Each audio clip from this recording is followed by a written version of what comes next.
Well, ladies and gentlemen, it gives me immense pleasure to welcome amongst us today over here our chief guest for the occasion, Honorable Minister for Railways, Shri Pawan Kumar Bansal.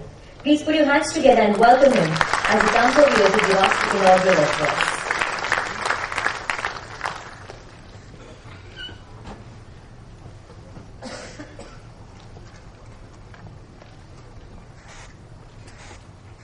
Chairman, Railway Board, Shri Mittal,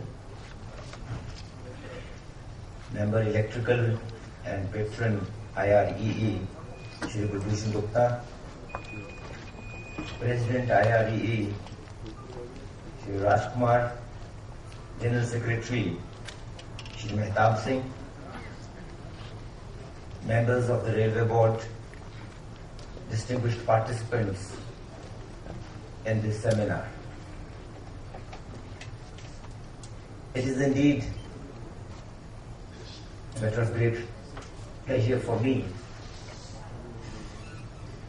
to participate in this important seminar on a very important subject, that is the high-speed trains in India, the issues in the auctions.